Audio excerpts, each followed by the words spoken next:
Welcome to this free monthly group coaching call that I do usually on the first Tuesday of the month.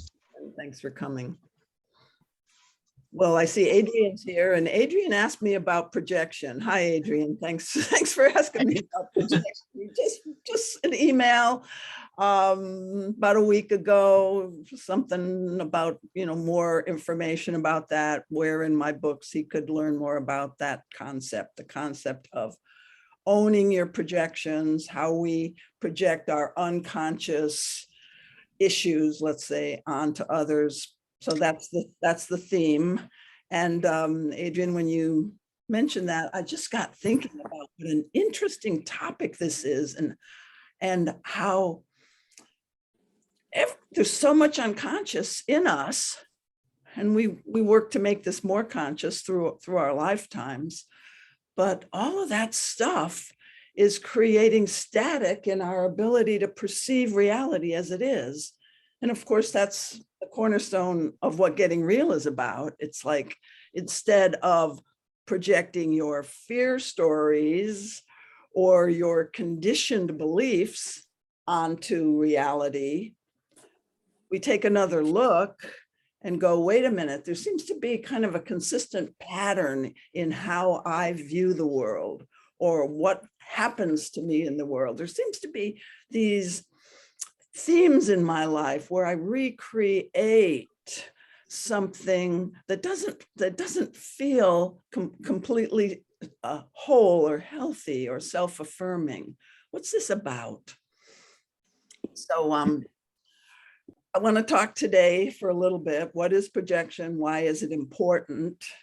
And I guess the why it's important, I'll go into it a little more later, but why it's important is so that we can be dealing with reality as it really is, rather than just recreate the same experiences for ourselves that may mirror childhood unfortunate experiences, because that's a lot of there are, I'm gonna have to mute somebody. Let's see, how do I mute participants here? Let's see, let's everybody mute themselves. I'm going to mute everybody, if I can find a way to do that. All right. Sorry, you guys. Okay. I can't see. Everybody's muted now. You can go ahead and unmute yourself when it's time to share. So I'll say a little bit more about what is projection. Get that real clear for us, because it's way more vast than what most teachers talk about. I think each teacher talks about some segment of projection. Like some teachers say, well, if you see anger in another person and you judge it, then you yourself are secretly angry. Well, maybe, but there's another way to look at that too. Okay, so some people think of projection in that way. Other people think anytime you're blaming, you're projecting, and there's some truth to that. But each teacher kind of emphasizes a different element of it, and generally emphasizes the idea of triggers and childhood developmental trauma, developmental wounds, where you don't get certain childhood needs met, and that will create a filter. We'll call it a wound filter. That will create a filter so that if you were ignored and not valued, you felt not valued. Okay, so there's some noise. Okay, there we go. So if you were ignored and not valued as a child, you might go around with the story that people are going to not see me, people are not going to like me, that sort of thing. And that'll be your biased way of going through life. So I want to give a couple of examples that'll show you, like, there's simple versions of how projection starts to happen. And I think that'll give you a definition of what is projection. And then the more complex type of childhood experiences that are really kind of it's hard to see sometimes, that you're projecting your wounds or your unfinished business onto the present. So typical example is, like, in the book Getting Real, I talk about this adult who tells the story of when he was little. He was like 3 or 4 years old. And at that time, he was a very expressive, exuberant little child, lots of energy. And one day he threw some ball up at the ceiling and it knocked the family chandelier down. And it was an expensive house, an expensive chandelier. And the mother went nuts. She just, like, how could you do such a thing? You're so careless. And she couldn't get over it. I mean, she was very angry at the time. And then she kept bringing it up. And here's this little kid. And so later he realizes, so he's reflecting on this as an adult. And so he's later now remembering that and realizing, wow, I've completely lost touch with that exuberant little kid. I'm so quiet. And when people are loud, I'm uncomfortable around them. I judge them. So you can see how that's an example of projection. He completely lost touch with a part of himself at an early age. And because that's repressed in him, he's sort of sensitive to that in his environment. So that's kind of the easy to understand example. Now there's another example, also from the book Getting Real, about Matt. Matt is the youngest of 3 boys in a very high achieving family. His 2 older brothers are just whiz kids, and he's not. It takes him a little longer to grasp things. And he's thus, already he's not kind of winning at the family game. So he puts his attention toward more artistic things, more crafty oriented things like tinkering and drawing and that sort of thing, which doesn't have much value to his parents. And it doesn't win him points in school either.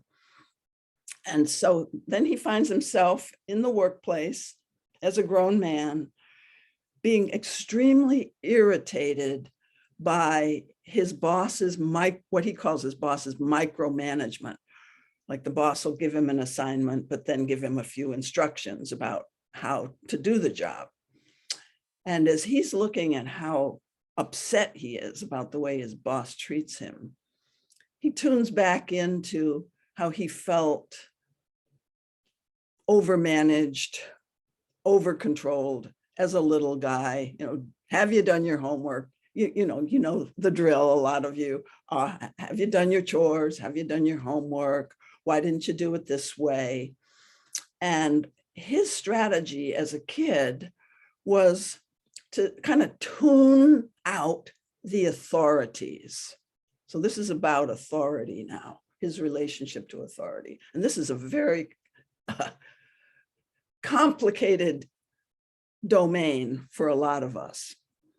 So I'll try to go into this a little bit more. So he's learned then to tune out authority and to kind of do his own thing and fake it and act like he's working when he's really not. All through school, he was considered a bit of a dreamer, but he faked his way through and kind of always really avoided trying very hard. So what my diagnosis of this situation is, it's like, heaven forbid he should be anything like his parents. That's part of disowning this part of himself. The kind of parents who look at what needs to be done, make a list, get her done. Heaven forbid he should be like that. But also even more compelling in his subconscious would be, I'm lousy at this, I won't even try. And people who are more authoritative, I'll just try to avoid them, or I'll judge them, like he judges his boss as being a micromanager. So he's handicapped now as an adult because he's disowned his inner authority. That's what this boils down to. And I actually have a similar example from my own life where my father was would pop off in anger, and I would judge. I would, be 6, 7 years old, and I'd be scared, but I would judge him as like silly or stupid. Why are you popping off in anger? It didn't even matter that much. It's such a small matter. And so I didn't want to be anything like that. So I repressed any irritation or anger or upset and became a very reasonable little person. And, I came in touch with this disowning of my anger and my feelings of no, that sort of thing. I got in touch with that, and I've worked on that a lot. But it's another example of disowning something that your parents or somebody in your early life had a lot of, and you just would not want to develop that in your life. So pause. Is there anything that you can think of where your parents behaved in a way that you just really don't, you just don't want to get anywhere near that, because that would possibly be a source of, let's say, not being able to see reality clearly. So it's almost like anything that we learned was unpleasant or dangerous as a young person, there's a tendency to want to repress that and put that into the category of the unconscious. We just won't deal with that.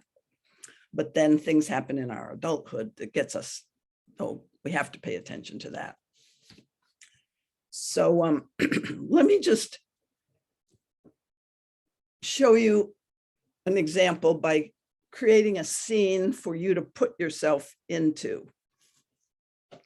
Well, first, maybe I asked you a question to reflect on your own life. So maybe I'll give you a little more chance to do that before I go into the next little exercise. Did anyone come up with any insight into something your parents? Okay, Adrian. Okay. I had this story as a kid that my mom was very angry and very blaming. And so I tried to bury my anger and never be angry. Everyone else is always angry. I'm not angry. And now I'm trying to learn how to be angry in a healthy way and express my no and so on.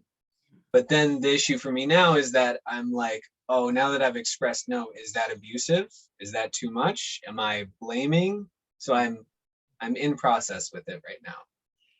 Yes. And if I judged my father as abusive or blaming or, some negative judgment like that, then that might also get brought into a relationship with an adult partner or something. I might have the story that person is abusive because when I was little, maybe it was abusive.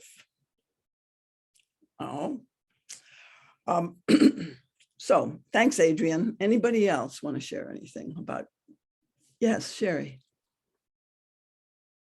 Oh, unmute yourself. Thanks. It's a small thing, but I think I see how it plays out for me. And I'm wondering if there's more here that you could just like point at and help me unpack.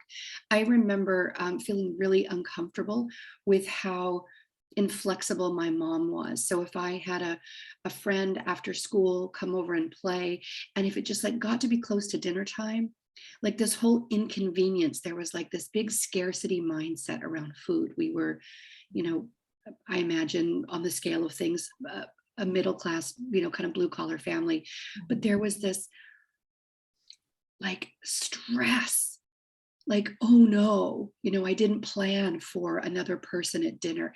And it would actually create tension and discomfort in the room.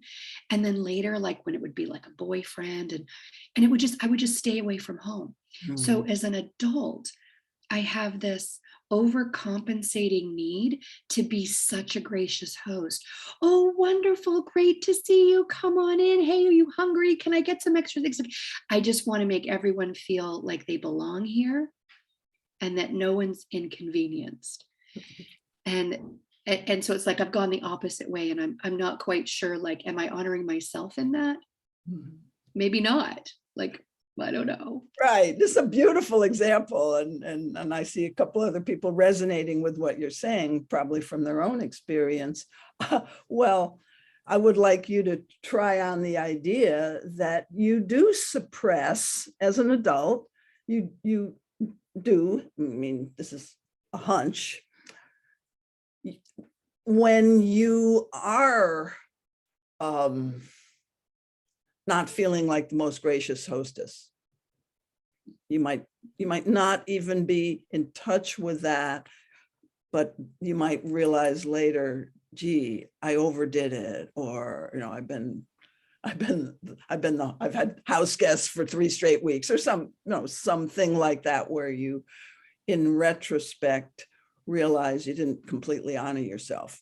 So I'm asking, you know, is there anything like that sometimes that might show up for you? You don't have to answer it necessarily, but no, that would be the kind of thing to look for. Yeah. Okay. Anyone else?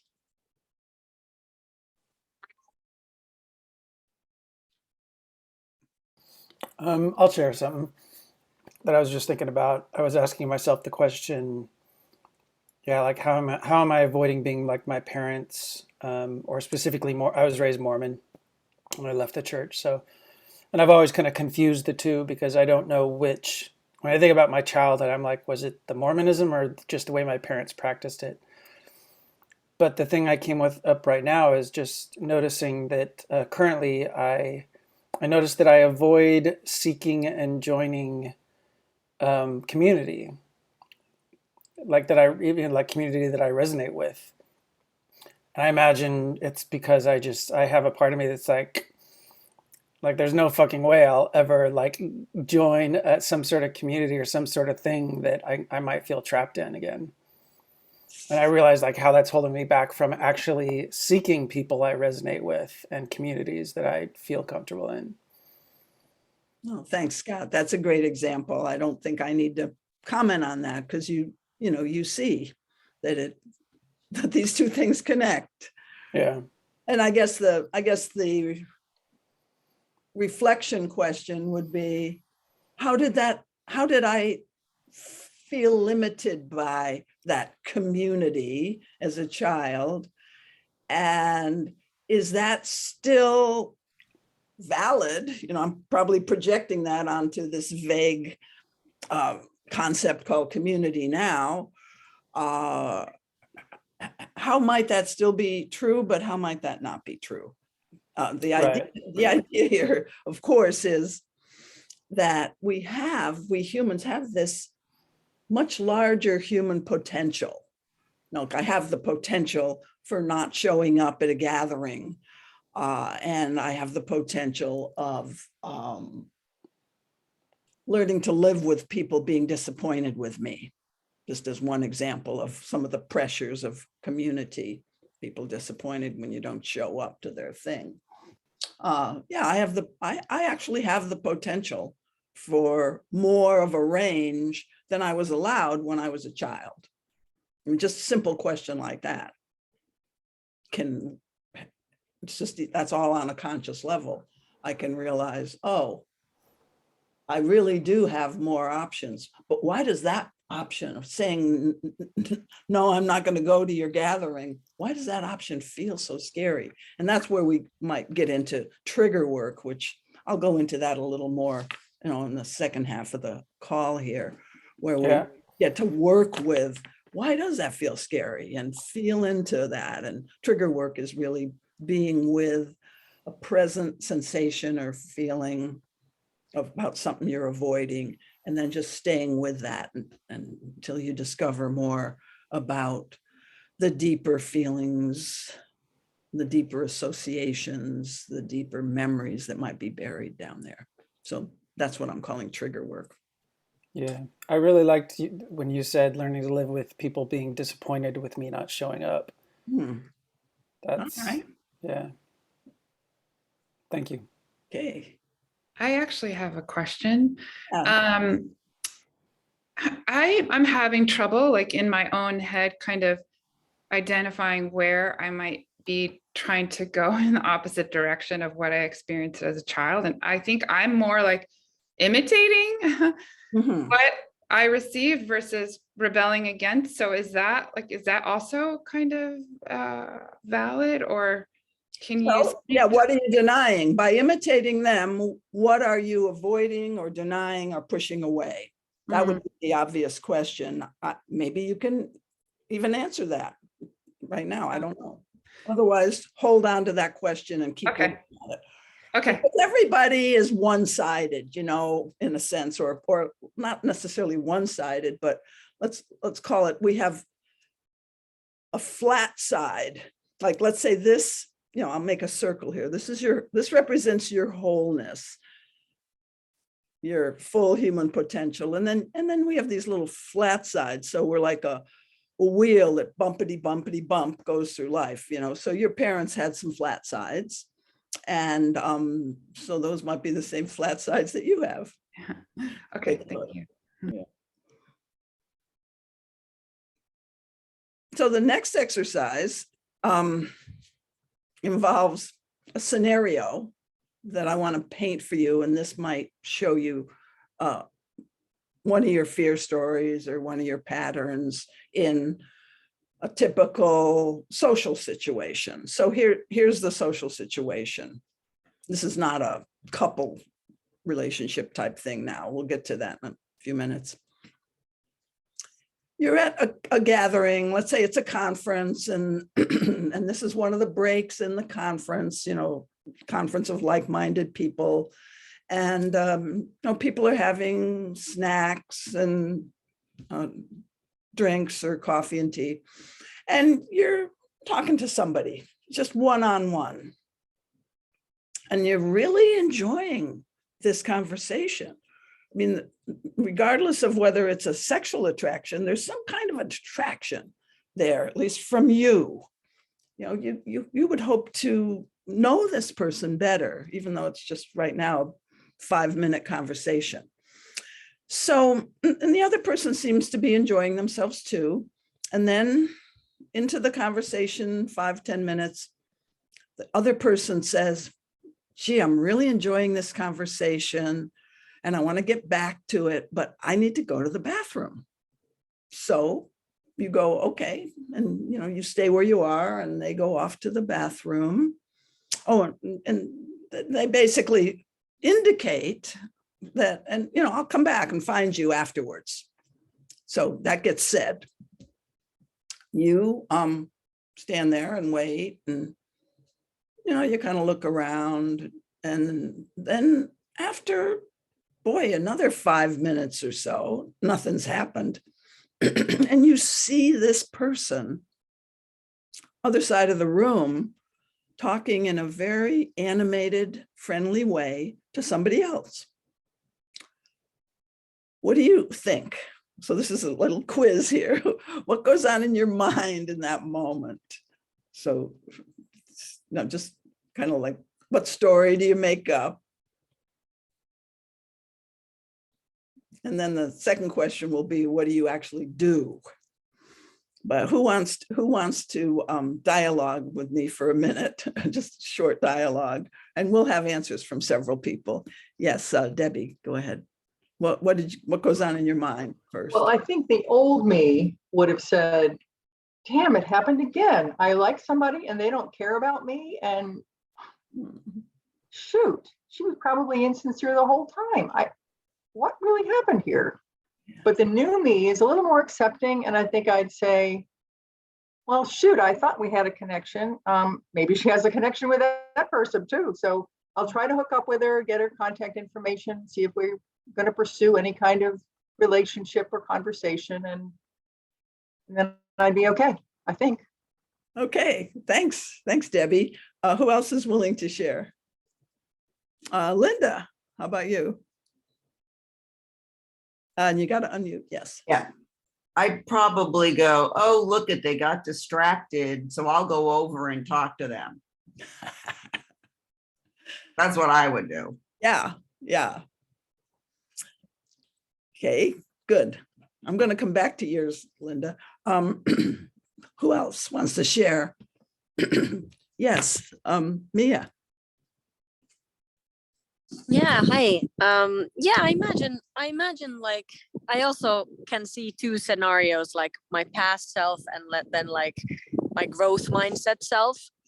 But sometimes still, if the attraction is very strong or I'm very leaning into getting to know the person, I might feel feelings of rejection or like, oh no, maybe that person doesn't like me, or going to that story of am I not important to them? Like that would probably be the trauma story that came from childhood.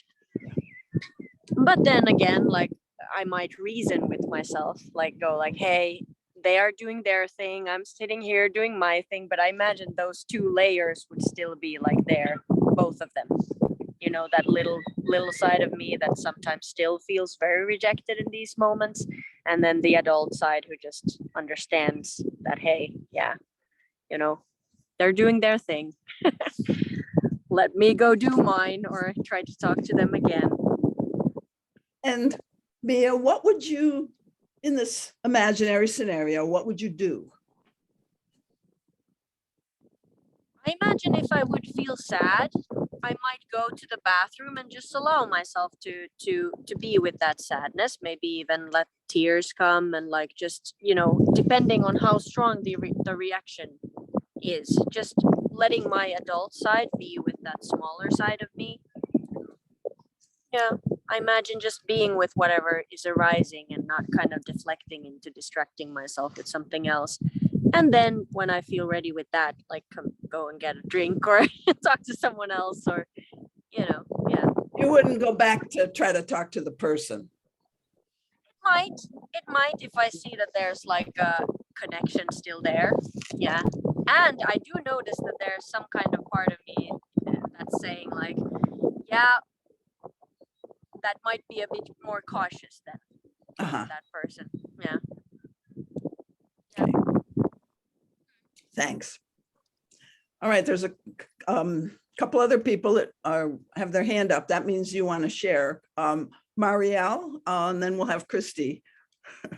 So my pattern would say, I feel abandoned, F you, and I'm going to go find somebody else. Mm. Yeah, I'm not going to go for my adult because, I want to really work with the I'm abandoned and I'm angry at you, and I'm going to secure another linkage because that's my old pattern. Mm-hmm. Yeah. Yeah, and by you calling it a pattern, I imagine that you recognize the cost of that. Yes. Yeah. Okay. Let's go with Christy, and then Ty's got his hand up too. Hi, I'm gonna do my best here with the squad. You have mommy time. Yeah. Yeah, this is interesting because I think, a lot of what people have said has resonated, where I think I feel surprised at first, and probably a little like rejected. But I see how rational I am in a lot of things, where I'm just like, oh, well, this sort of reminds me of high school again, and like, how much do I want to play into this? And you know, if someone said that they're going to come back, I think I would leave it.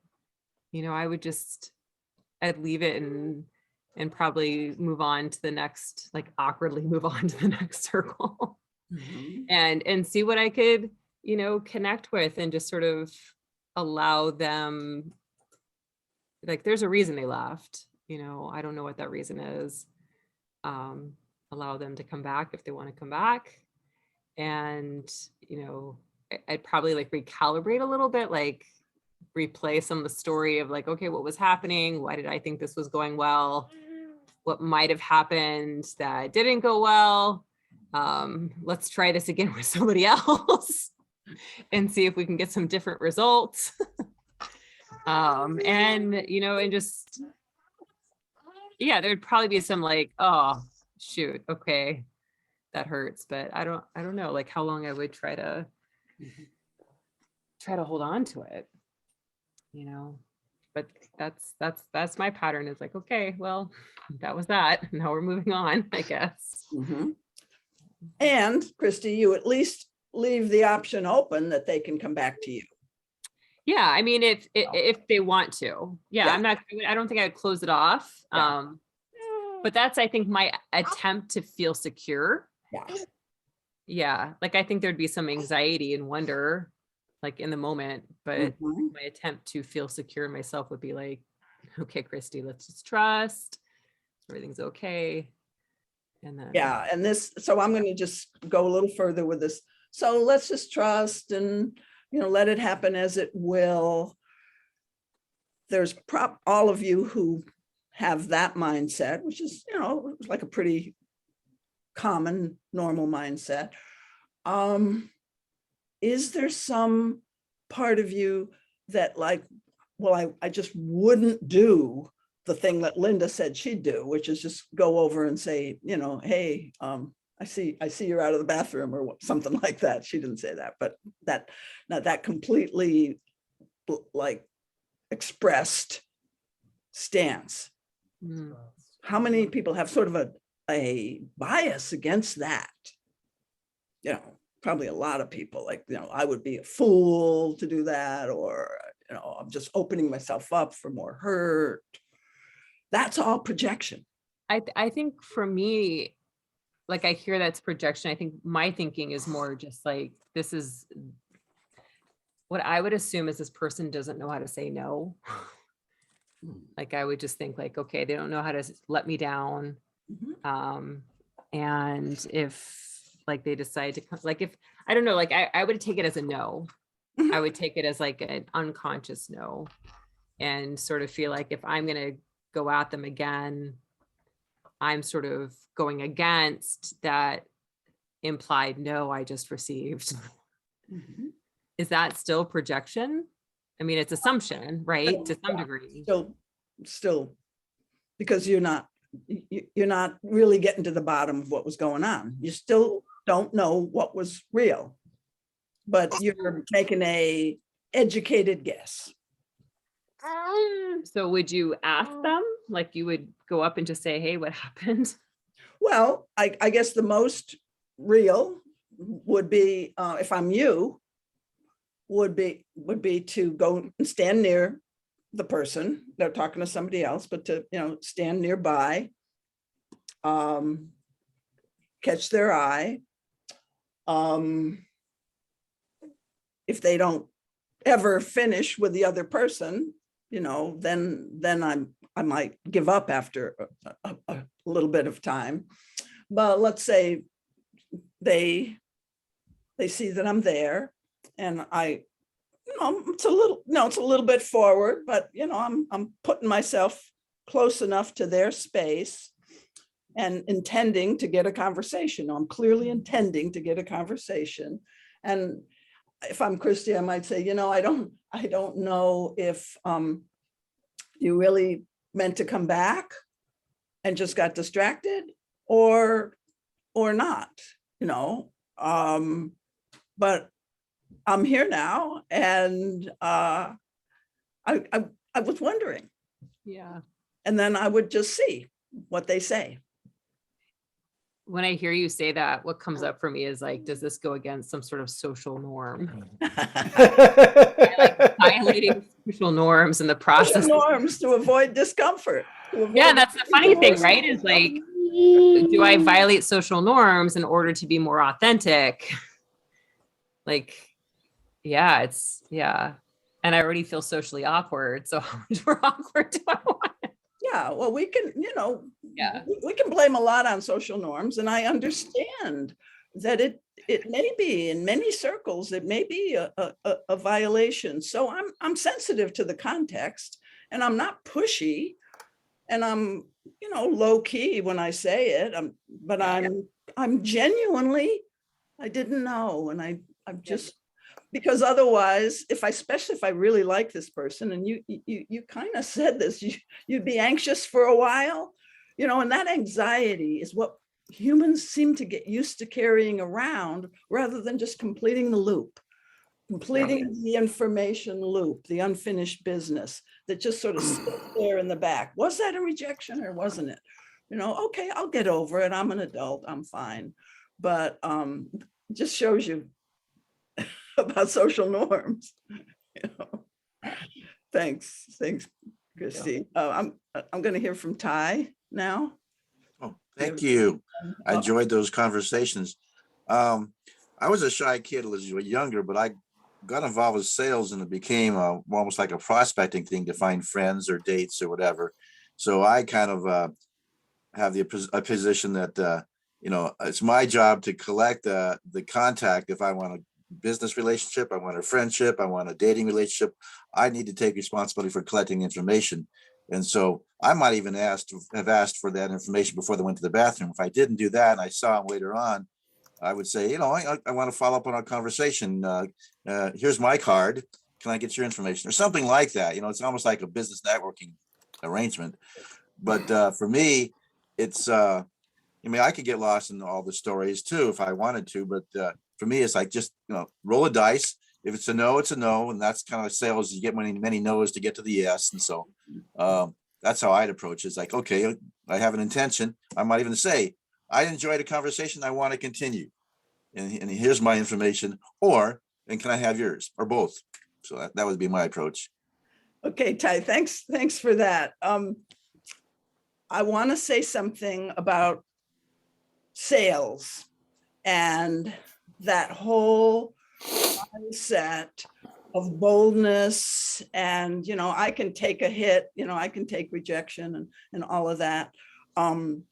There's something wonderful about sales training, and I'm not really knowing you, Ty. I don't know all of your underlying unconscious stuff, but the word counterphobic came to mind as I was listening to you. And what counterphobic means is there's a fear, like a fear of rejection, but I learned to overpower that with some good life habits.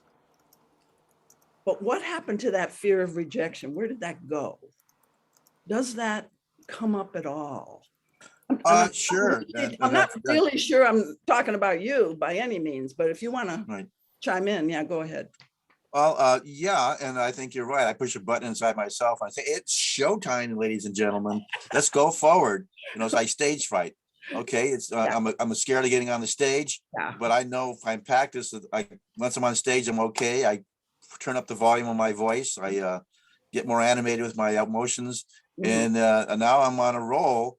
And the audiences like that. If it's on a stage and people like it in a social situation, they kind of like respond positively. So my lesson has been, that phobia is obsolete, and so just move on and don't give it power.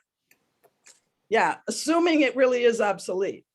So here's a challenge to all the sales people in the world. My father was a salesman, okay, so I'll give you that. And I don't think he ever got to where you are, Ty. I think he was always afraid. But here's what I'm thinking would be a really integrated sales approach would be to let yourself feel that fear of rejection a little bit. You don't have to confess it, but let yourself feel that a little bit as you're asking for the order or asking for the date or asking for the number. It brings more wholeness to the moment, is my bias. It's subtle. So that's all I'll say about that. It's Sure, no, I get what you're saying, and you know, you want the whole idea of being in touch with your whole self. I get it. That's a richer life. yeah, and thanks and thanks for how well you demonstrated that that mindset, Ty. I appreciate you for how you did that. Sure. Norm hasn't spoken. Hi, Norm. Hi, Susan. To get back to your first point, I think for me, my experience in that moment with this person walking away and then not coming back, I would go into some automatic thinking. That is, I would experience a trigger and I would say, oh, that person doesn't want to talk to me anymore, or I said something wrong or made this mistake, and I would start to overanalyze and lost in my head for a little bit. And I think what I probably also would do consequently is quite possibly ignore them and think that if they want to come back and talk to me later, they will. But even though I've shared all of this, I can sense there are holes in that. In other words, I'm beginning to sense some awareness around the projections that I'm making in all of my commentary. So I'm in this kind of no man's land right now, because I would like to do something different, like walk up to them and say, hey, I thought we'd continue our conversation, but I don't know what to say in that moment. So rather than feel that awkwardness or that discomfort, I go back to avoiding it in yet another way. So that's my thought. And just in passing, in what Ty mentioned when you mentioned counterphobic, that really answered some other thoughts I've had. But to me, would counterphobic be kind of like a control pattern? Yeah. Okay, thank you. That's my share. Thank you. Okay, thank you. And Scott.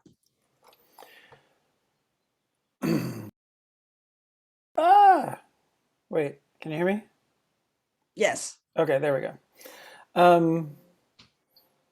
Yeah, in this scenario of, like, we're talking about someone getting up and leaving, for me, the thing that helps me, I guess, be aware if I'm in a projection or not, or just helps me in general, is I call it like noticing if I'm on my side of the fence or in their side of the fence type of thing. Like, am I, like, if I'm in the conversation of like, well, you know, maybe they just didn't want to talk to me, or maybe they, like, I'm over there trying to figure it out. That's like something that I'm like, oh, wait a minute. Like, I don't know any of that. Like, that's all just me bullshit. And so that's something that really helps me a lot. Again, it's like, doesn't matter whether I'm extrovert or, you know, in an extroverted or introverted mood. It doesn't matter, like, my feeling. None of that matters. It's just like me realizing, wait a minute, what's my experience? Yeah. And What's on my side of the net would be Yep. what I feel, what I sense, Exactly. the stories I'm making up, and what I want. Yeah. And I would One even, thing is often ignored. exactly, like valuing my want over, and this, obviously there's consent and don't want to be a jerk and pushy, but it's like valuing my want more than my, I don't know what they want. You know, I don't know if maybe they don't want me to go talk to them. And that's where it gets into, like you say, the discomfort of just like, I don't know. I try and just be really naive and innocent. I'll just go over and say, hey, I noticed you didn't come back. And I'm like, I'm kind of afraid, you know, maybe, do you not want to continue the conversation? If you don't, that's fine. I actually really do. But, and just kind of like say everything, you know, give myself permission to say everything I'm thinking, and also maybe even throw out some of my fears of what I think they're thinking. Just like lay it all out. Like, hey, I'm going to tell you my brain. Yeah. And when you offer an interpretation, or like, I'm afraid you were, you didn't know how to get away from me other than by going to the bathroom. If you throw out an interpretation, be sure and let them know. But I that's just what's in my head. Yeah, totally. Yeah. Now I want to hear what was really going on in your head. Yeah. And we have to put context into this. Certain contexts, you might not ask certain types of questions. I don't know what those would be, but there might be certain contexts. But what I want to really say, the point I'm really going to make is, by your way of being in the moment, you can redefine the context. You have the power to redefine the context by your innocence, by your authenticity, by your goodwill, your total acceptance of wherever you are. I'm good with that, but I'm still going to be good with where I'm at too. There's a lot more power that you have. So just want to lay that on you guys. And I do want to go to a different exercise that gets us a little deeper into projection. And I see that Yvonne has her hand up. So anything there, Yvonne? Yeah. I would have maybe thought I would feel rejected and kind of taken advantage of, sort of, even though we were having a good connection there. And when I see him go over there, I might think that he's maybe less than sincere, even though it really seemed like a connection. And now he's jumped over there and is doing all this with this person. I think, I wonder if that's just something that he does. And that's a big judgment. Oh, look what he did. But that's where my head would probably go. And I wouldn't go over and talk to him. And yeah, I would hope I would be able to let that go after a certain amount of time and just say, it's whatever. It's just, don't dwell on this. It's not worth it. Mm-hmm. So. Well, here's why these kinds of things are worth something to us in terms of our self-development. If you notice that you have some kind of a fear story, taken advantage of as a fear story, rejected as a fear story. So if there's that fear story, there's tenderness there. No, I'm afraid I'm being rejected. I'm afraid I was just taken advantage of. Regardless of whether that's objective, don't even worry about that of being objective right now. The thing is, whoa, I've noticed a painful, fearful interpretation of an event. There's a lot more I can do with that, which is notice it, go, whoa. Now, what's the feeling associated with that? What's the body sensation? So let's just take a moment as if we were nurturing something painful, because a number of us had some version of, oh, maybe I'm being rejected story go off in our mind. And taken advantage of was a powerful way to say a fear too. So when there's that kind of potency in your self-talk, it's a signal to go, oh, there's some old pain buried inside of me that comes up in relationship to people. And so I get to look more deeply at myself and look at where I need love, where some part of me was not honored or loved or did not get to feel or express what they felt. So maybe there's anger down there at a way that I was treated as a child, and I never really stood up for myself. So I have this sort of angry edge about me, but I'm kind of nice. But now I get to see that no one ever protected that little one. And my anger is my attempt to protect that little one. And now that I've connected with that, maybe I can go a little deeper and realize my little one, what that little one needed. And I can empathize with his or her or their pain. Just empathizing with, like, holding space for oneself and feeling into one of these emotionally charged pieces of self-talk, that can soften my relationship to rejection, to feeling taken advantage of, to any kind of an old wound there. Once I can allow that is part of my history. That really happened. And as I soften, maybe I feel grief, maybe I feel empathy for the inner child. So this is the kind of work that is described in the new book, From Triggered to Tranquil. And this is what I call trigger work. But you know, you don't have to have an intimate relationship where you're always getting triggered by a partner to do trigger work. We're often triggered by the thoughts in our own head. Yeah. So I want to do one more exercise that shows a little different aspect of projection. Projection has so many different angles on it.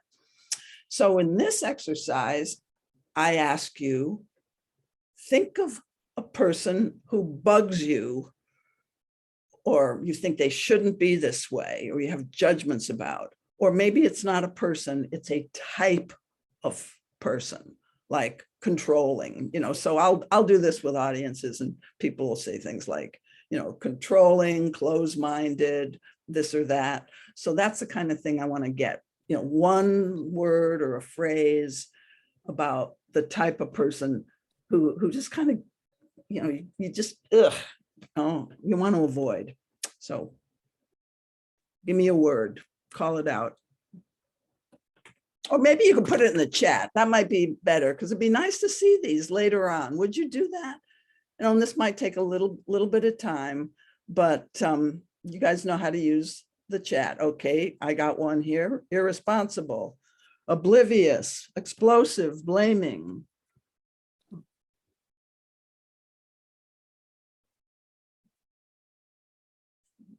See where I want to be able to see all these at once. Just a second here. Here it is. Okay. Invasive, intrusive. That's a good one. Okay, so narcissistic.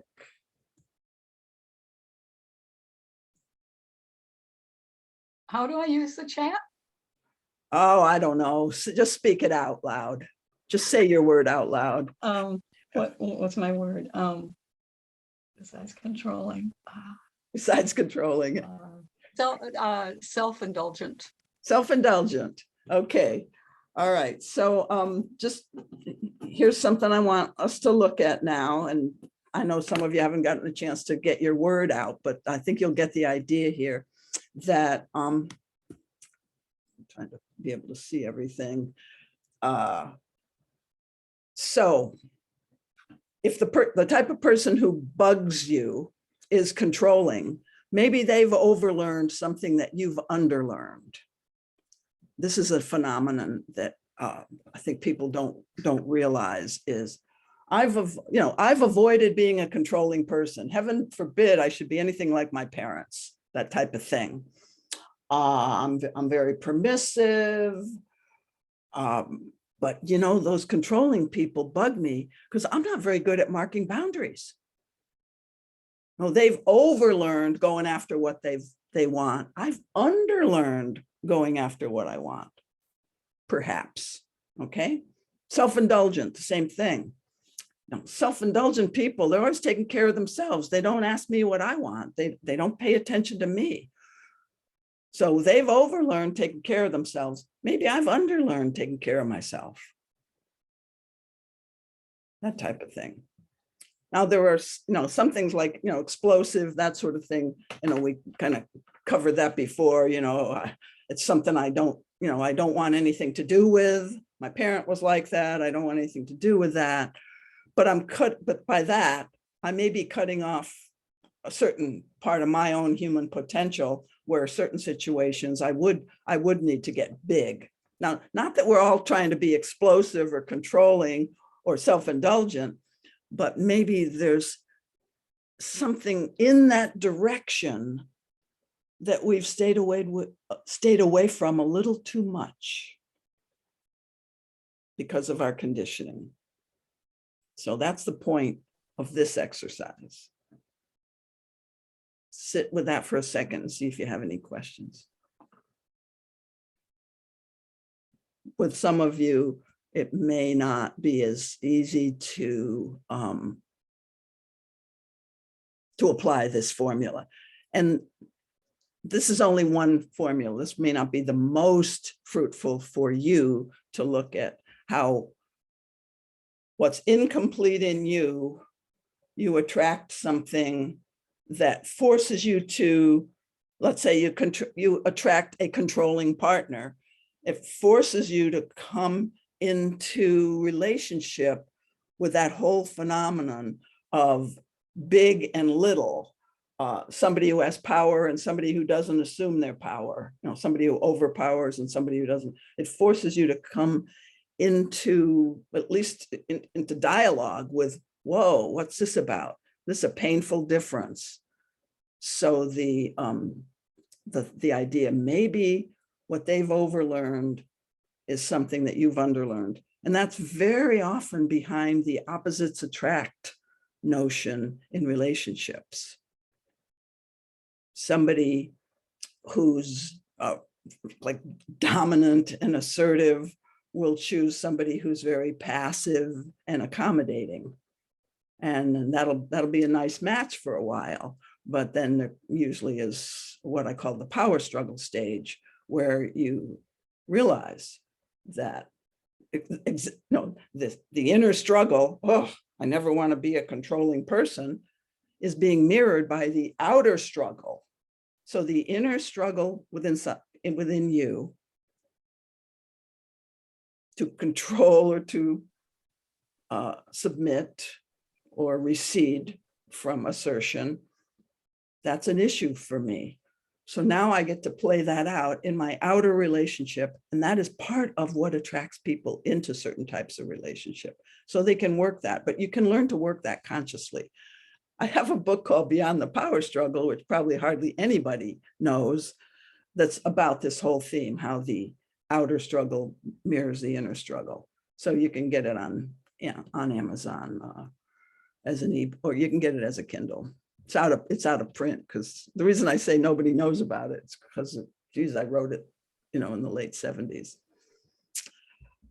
All right, you guys, I don't really have time for questions on this, but I hope you'll tune in again. I'm not doing these anymore until September, because I've got some trips and some guests, and it's summer and so forth. So I'll please stay in touch. Please subscribe to my newsletter by going to susancampbell.com. And I love that some of you keep coming back to these. So thank you. Bye.